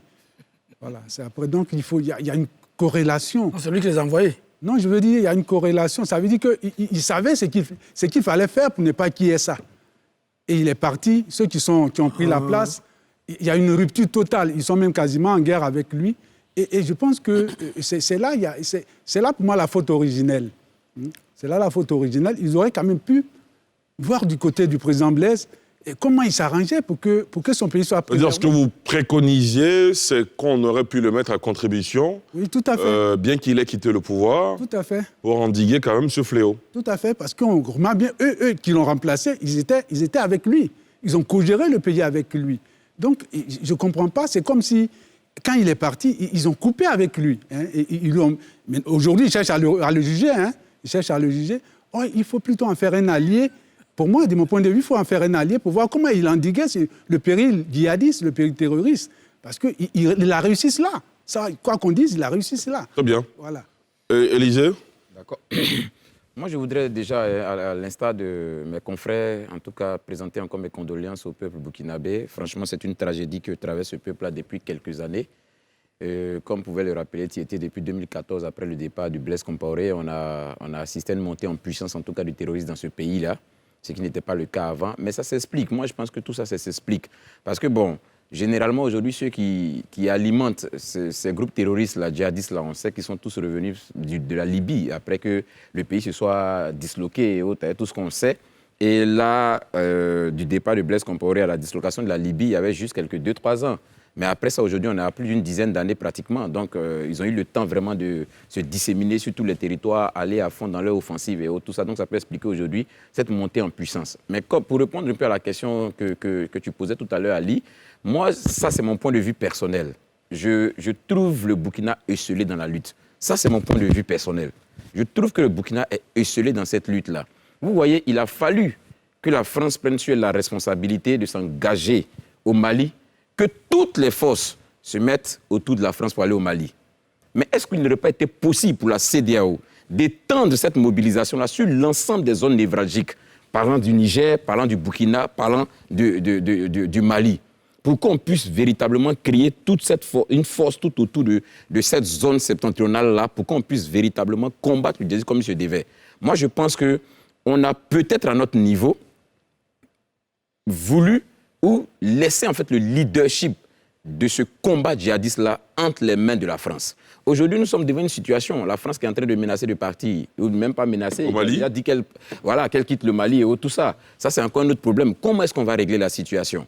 C'est vrai qu'aujourd'hui, comme Arthur l'évoquait, en termes d'opérationnalité de nos forces et tout ça, il y a beaucoup d'efforts à faire, même si c'est vrai que beaucoup a été fait depuis quelques années, il y a beaucoup encore à faire, mais je pense qu'il y a des éléments sur lesquels quand même, au regard de la force de certains États, comme la Côte d'Ivoire par exemple, on peut appuyer certains États en termes de renseignement. Il n'y a pas longtemps sur ce plateau ici, on était tous unanimes à reconnaître que quand bien même nous avons été attaqués à Kafolé et tout ça, mais Dieu seul sait combien d'attaques djihadistes ont été étouffées dans l'œuf en Côte d'Ivoire ici, mais parce qu'on a monté en puissance le renseignement. Et ça, c'est des éléments qu'on peut partager avec ces pays-là. Mais rien ne dit que ça non, je dis pas que c'est pas fait. Je dis à mon sens que peut-être qu'il faut monter en puissance en termes de coopération pour pouvoir endiguer le djihadisme. Je reste en tout cas sur ma position. Peut-être que des efforts sont faits, mais je pense que c'est encore timide. Il faut vraiment qu'on se lève et que véritablement il y ait une action concertée et qu'on monte en puissance pour appuyer le Burkina, le Mali et même le Niger. Aristide Ali, je crois que le docteur Sylvain Guessan l'a dit, c'est difficile. Parce que c'est une guerre asymétrique, parce qu'on ne les connaît pas. Et je crois qu'Arthur pose un problème important, c'est le renseignement permettre qu'il y ait une optimisation du dialogue citoyen-force de l'ordre, de sorte qu'on puisse aider dans les forces de défense à mieux être opérationnelles. En Afrique centrale, ça a bien marché, avec le Tchad, le Cameroun, le Niger, face à Boko Haram. C'est vrai que, je l'ai dit la dernière fois, en sciences humaines ou en sciences sociales, il n'y a ni loi ni expérimentation possible. Cette situation du Burkina, je crois qu'Arthur l'a dit et Ambroise aussi l'a dit, c'est depuis 2014. Et je crois que le président Blaise a même proposé ces services. Il faut que nos États, à un moment donné, quand il s'agit de l'intérêt national, d'intérêt de défense, qu'on fasse souvent fi des problèmes. Vous vous souvenez de la Chine, lorsqu'il y avait la bagarre entre Chiang Kai-shek et Mao Tse-tung, et que le Japon passait son temps à bombarder la Mandchourie, à un moment donné, ils se sont assis, ils ont dit, bon, nous sommes ennemis, mais mettons-nous ensemble, combattons d'abord l'ennemi, et ensuite, ils se sont séparés, l'autre est allé au nord, l'autre est au sud. C'est vrai, Blaise est parti dans les conditions qu'on connaît, mais quand il était là, je crois qu'Arthur l'a dit, Ambroise aussi l'a dit, il n'y avait pas ce genre de problème. Donc il connaît, donc il faut faire appel à Blaise Compaoré pour qu'il aide le Burkina, et ensuite, qu'on s'aligne sur ce qu'Arthur Banga a dit, que l'on puisse créer donc cette CEDEAO des peuples. Très bien. Docteur Sylvain Guessan, c'est le dernier tour de table, je vous rappelle, parce que nous sommes... Mais demande bien à quoi, enfin, pas que je remette en cause les compétences de l'équipe de Blaise, mais je me demande bien à quoi ça va servir son retour. Vous négociez les terroristes, vous leur proposez quoi en retour? On négocie de nous attaquer plus, d'accord. Voici nos revendications. Est-ce qu'on est prêt aujourd'hui à faire face aux revendications des terroristes? L'État non, le Mali l'a tenté depuis, ça a donné quoi? Les revendications, on ne peut pas satisfaire les revendications. Laissez-nous circuler, laissez-nous faire notre business, laissez-nous faire tout le trafic, ne nous arrêtez pas, ne nous sifflez pas. On peut pas, c'est plus l'État. Ça sera l'implosion d'un moment à l'autre. Non, si tu me permets, docteur, c'est qu'on ne demande pas qu'ils négocient avec les terroristes. Le président Biya avait dit pour le cas de Boko Haram, on ne négocie pas avec des délinquants. Il ne s'agit pas de négocier avec les terroristes, il s'agit de les combattre. Qu'est-ce que vous voulez que Blaise fasse? Moi, je veux vraiment que... faire aujourd'hui. Il apporte son expertise. Alors, je pense que la question... de Blaise avec l'autre, c'était les négociations avec les terroristes qui circulaient librement à Ouaga. C'était ça. Il était le tuteur. Dans la sous-région, ne nous attaquez pas. Il était le tuteur des preneurs d'otages. Très bien. Arthur? Rapidement sur deux aspects. il ne faut pas limiter la montée ou la baisse des facteurs terroristes à la personne du président Blaise Compaoré. Comme on l'a dit, il y a eu une déflagration de Libye en 2011-2012. C'est progressif. On occupe d'abord le nord du Mali avec des arguments Touareg. On descend au centre avec des arguments Peul. Et du centre du Mali, on retombe sur le Burkina. Après, ça a eu le temps avec, en même temps, le départ de Blaise. Sauf que dans le départ de Blaise, ce qui s'est passé au Burkina, c'est la désorganisation du système de défense. Parce que l'essentiel du système de défense, y compris du système de renseignement, était concentré aux mains du RSP. Et deuxième chose, même quand le RSP part, les révolutionnaires sont toujours anti-militaires. Donc il y a une méfiance entre l'armée et le pouvoir. Ce qui fait que cette incompréhension permet aux gens de s'investir, à mon avis. Deuxième chose que je voulais dire, en termes de renseignement, on a un outil qu'on appelle l'initiative d'Accra.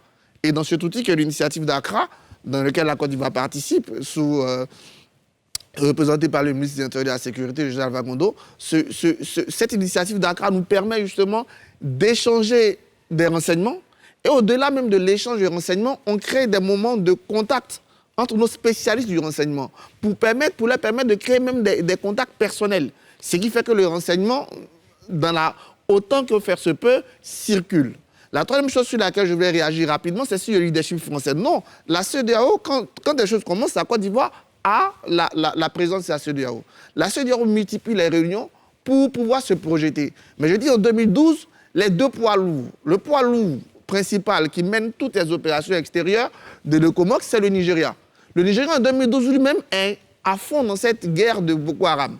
La Côte d'Ivoire, poids francophone, sort d'une guerre où son armée est à mettre en place. C'est là que le Tchad occupe voilà. Une place Après, de choix. ces deux-là ne tiennent pas, c'est difficile que le moteur prenne. C'est comme ça que le Tchad rentre et la France rentre. Progressivement, je pense que ces armées, notamment l'armée ivoirienne, l'armée tchadienne et l'armée nigériane retrouvent de leur force et on peut pousser. Après, agir d'une base aérienne à Port-Boué et se retrouver au nord du Burkina, c'est une capacité technique, certes, qui va nécessiter beaucoup plus de choses. Donc je pense que la montée en puissance de nos armées pourra nous permettre, et d'ailleurs, en nombre d'attaques, je pense qu'on répond de plus en plus, et surtout avec l'expérience de feu que nos armées commencent. Très bien. Guillaume Bateau, 15 secondes. Oui, moi, en 10 secondes. Il ne faut pas donner au président Blaise Compaoré des pouvoirs magiques. La situation au Sahel est une situation globale. On a parlé des origines et tout. Le président Compaoré, je pense, s'il pense qu'il peut apporter quelque chose, il n'a pas besoin de se retrouver au Burkina. Il est déjà à Abidjan. Il voit le président Ouattara tous les jours. Mais il peut lui dire... Comment tu sais qu'il voit le président Ouattara tous les jours? Ah oui, mais il est ici. S'il veut le voir, il peut le voir. D'accord. Il peut lui dire, donner le conseil qu'il veut pour qu'on aide nos frères burkinabés. Il n'a pas... Pour vous, s'il peut aider, il peut aider à partir d'Abidjan. Il peut aider d'Abidjan. D'accord. Ah, voilà. Il a déjà suffisamment dirigé le Burkina. Très bien. Sylvain Guessante, 15 secondes. Encore faut-il se demander si vaincre les militaires, les terroristes, ça se fera sur le plan militaire seulement. Pas que. D'accord. Donc il n'y a pas que les armes, il n'y a pas que la logistique militaire, il y a d'autres actions qu'on peut aspects mobiliser. Bien sûr. Ambroise Tétier, 15 secondes aussi pour terminer. Le président Compaoré n'a pas une baguette magique, mais il a son expérience. Il sait comment il est géré. Voilà pourquoi je reviens là-dessus, pour dire qu'il peut faire quelque chose. Il ne faut pas négliger ça. Hein. C'est une guerre asymétrique, d'autant plus qu'il faut explorer toutes les voies. Il faut explorer toutes. Il ne faut pas rejeter une voie. Bien sûr. Voilà, il ne faut pas rejeter une voie. Et la solution, pour moi, ce serait la mutualisation des forces des différentes armées. C'est tout. Il faut arracher toutes les bases arrière aux djihadistes pour qu'il n'y ait pas de base arrière. D'accord, voilà, très bien. Voilà. En tout cas, merci à vous, chers invités, d'avoir pris part au débat ce soir. Docteur Sylvain Guessant, directeur de l'Institut de stratégie d'Abidjan. Docteur Arthur Banga, historien, analyste politique. Aristide Nkenda, journaliste éditorialiste. Guillaume Bateau, journaliste éditorialiste, secrétaire général du SYNAPSI. Élisée Bologbe, journaliste éditorialiste. Et Ambroise Tétier, journaliste éditorialiste. Merci à vous, chers éditorialistes invités. Merci à vous, chers téléspectateurs et internautes, de nous avoir suivis. C'est la fin de ce numéro de NCI 360. Rendez-vous dimanche prochain.